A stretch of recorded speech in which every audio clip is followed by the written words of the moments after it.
Hey, what's up, y'all? I know it's been a minute. How y'all doing?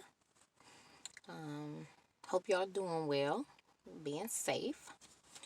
We're in what I think like the 4 week mark of the COVID quarantine, self quarantine stage, and we don't know how long it's gonna last any longer. But anyway, I ain't been up to nothing. I know y'all I ain't been on here, but I just been sitting low. And what's new? I did have a birthday that passed. Of course, I was not able to celebrate though, but I'm not upset about it. I just pray that God continues to get our nation, get the world really, through this pandemic, that we be covered in His blood, be safe. I could have been using this time to do a lot more praying and reading of the word and praising God, but I'm gonna have to be honest, I haven't been doing that.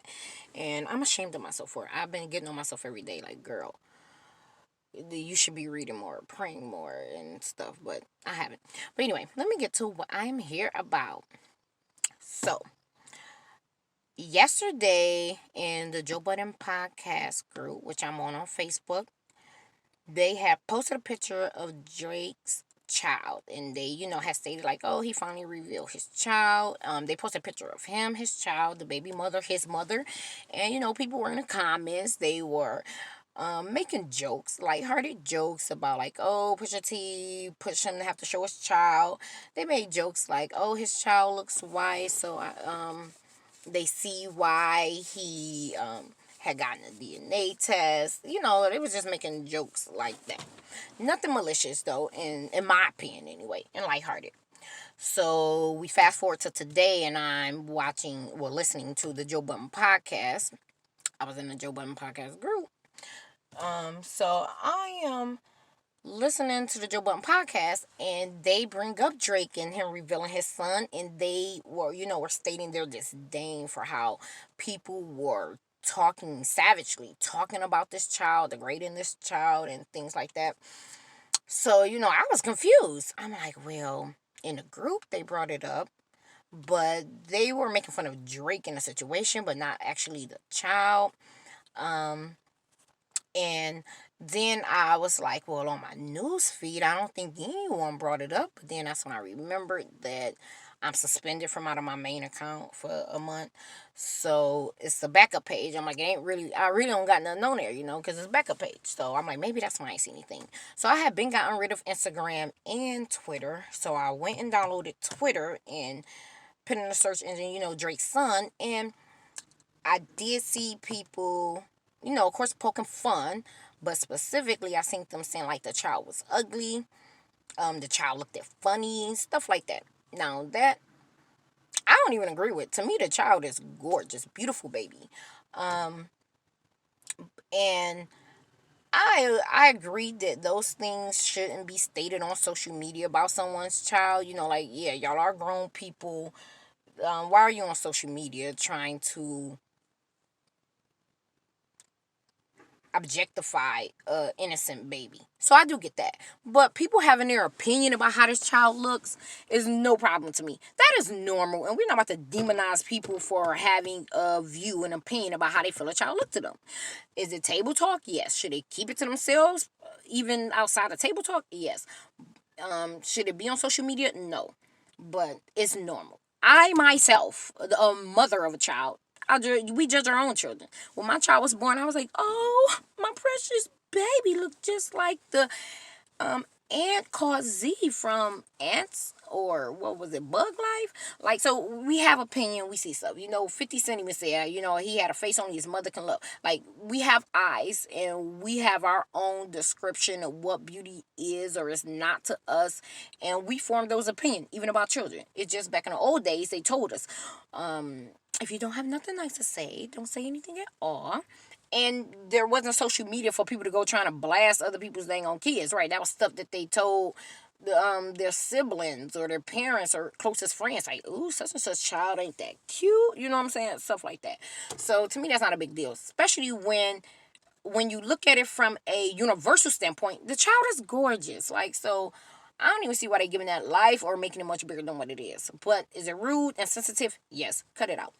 But anyway, so let me move on to what I actually want to talk about, which is more so Drake's psyche concerning this whole situation. Not actually the child looks. So since I'm an unorganized person, I ain't got no bullet points. I'm just, shooting right off the hip. So I'm gonna just start from the beginning and then we gonna bring it all full circle, tied in a bow, and you'll see how it all connects. Okay, so this is my theory, my assessment of Drake and his psyche concerning this entire situation. And we're going to have to preface that then. We're going back to who Drake is and how he was brought up and where he is now. So, Drake is a mixed child who is Canadian, born to a white Jewish mother in Canada with a black American father who was divorced from his mother at a very young age. So, all children are normally raised in more exposed to whichever parent is the one actually raising them in the home, which is normally the mother, which is normally why most children are closer to their mother's side of the family versus their father's side. Now, I believe in any situation when you're in that when you're are a divorced or never wed couple who end up splitting up, it is for the primary parent to make sure that they are creating an environment for that child to have access to the other side of their family, whether that not just to the father, but to his other side of the family. And you have to be the one who bridge him forming those relationships and that connection to who he is, because he's not just you. He has a whole nother half of him, or she has a whole nother half of her, that they should be connected to. So you, as a parent, primary caregiver of that child, should be reaching out and, hey, this child is a part of your family. Cousins, they need to see each other. Aunts and uncles need to see each other. Grandparents need to see each other. Even regardless of what your relationship or how you feel about the other parent or the other parent's family. It ain't about you. It's about the child. And the child deserves to have access to them, to know them, to be able to form bonds with them. And what you do is, regardless of how you feel about the other side of the family or feel about the partner who you've had that child with, you have to step outside of yourself and your own personal needs or wants and look at what's best for that child. And you especially should do that if that's a mixed child. And I'm going to tell you why. And that's regardless of what it's mixed with. If it is a mixed child, you especially need to do it because you are talking about a whole separate culture, a whole separate ideology, an entirely separate, even raising of children is separate from culture to culture. So, I would inform any mixed parent, especially, that you make sure your child has a window, connection to that other culture that they are a part of. Whether you do or don't, whether you like the other culture or not, it don't matter. Too late now, you already had the baby. So, um, that be the other problem though with people who choose to have mixed kids with people, is because you keep them, especially with the mother, when the mother is another race, because like I said, the child is normally geared and trained up in whatever culture, race that mother is.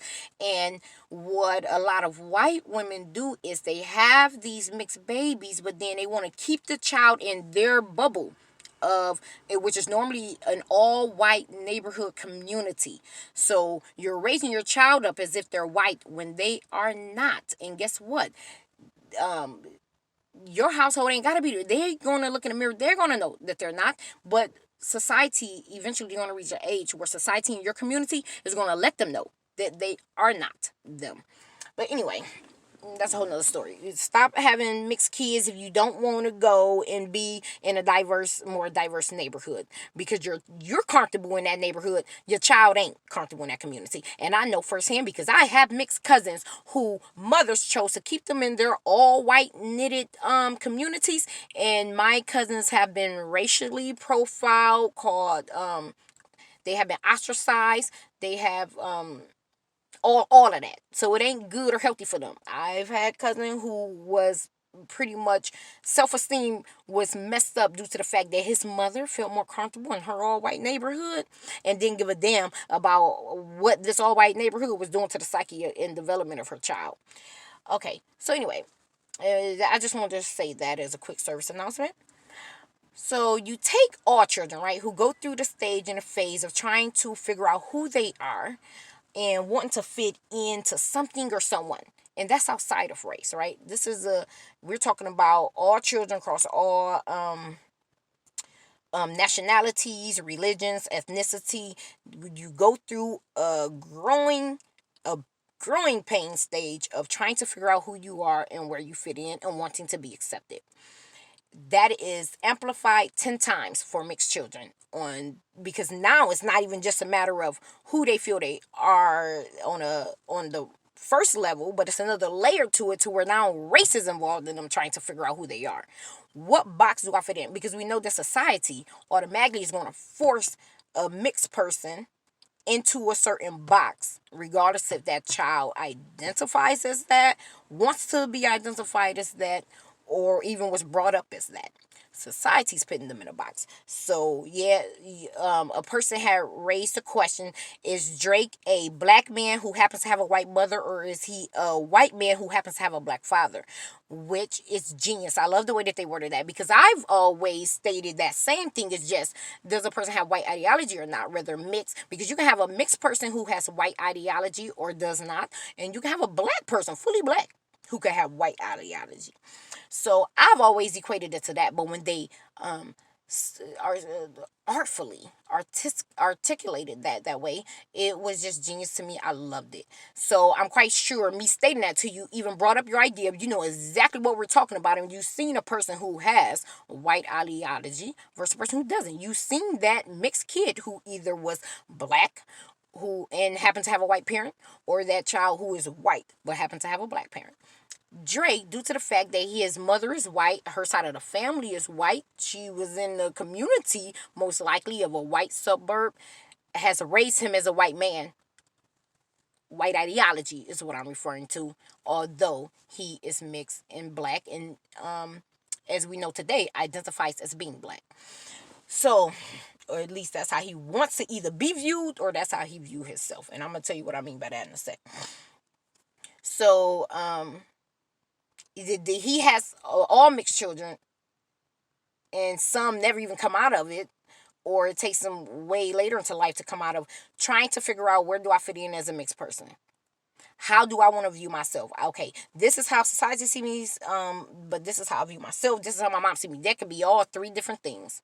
All right, he could see himself very well as a mixed person. His mom sees him as a white person, and society sees him as a black person. You get what I'm saying?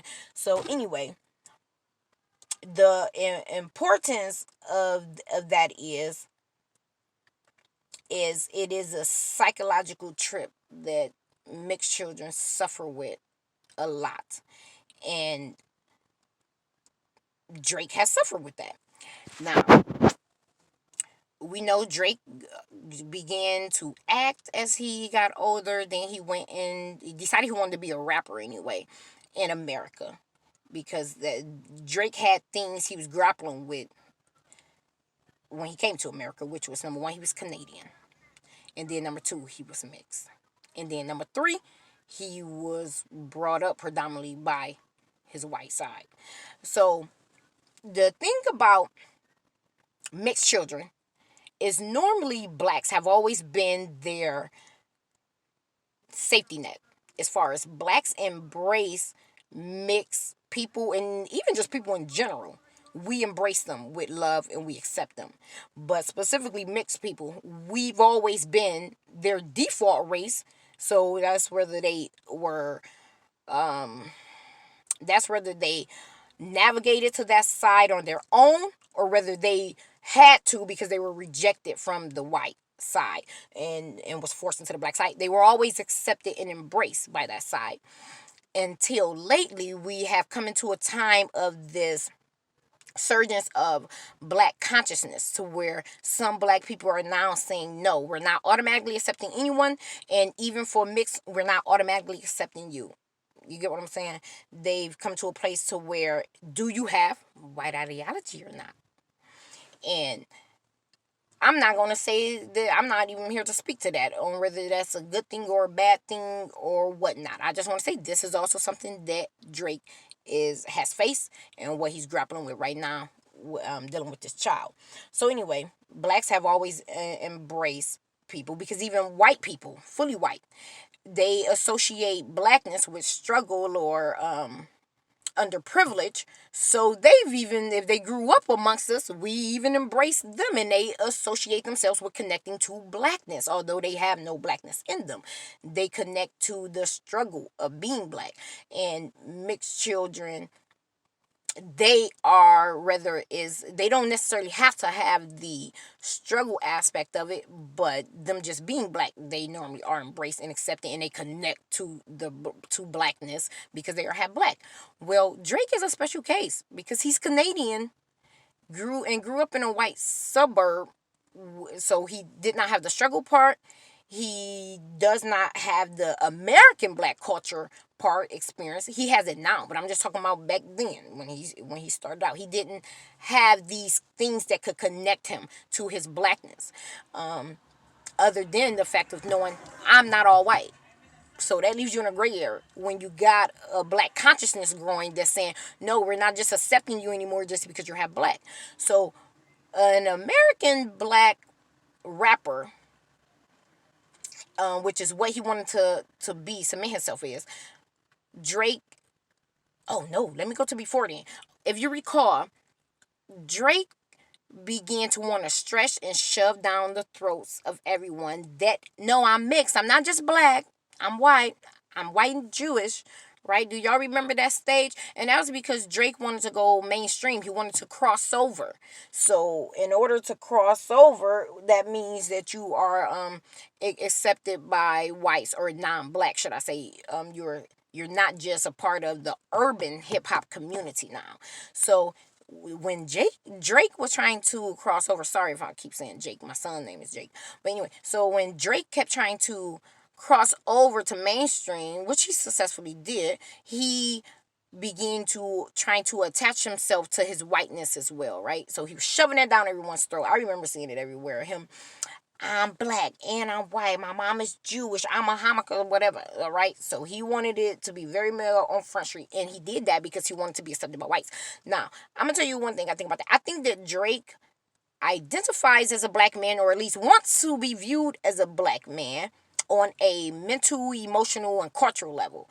But economically, for for his career wise, he wanted to be viewed and seen for the whiteness in him or whatever. So he decided to use that whiteness for his advantage because that's where it worked for him.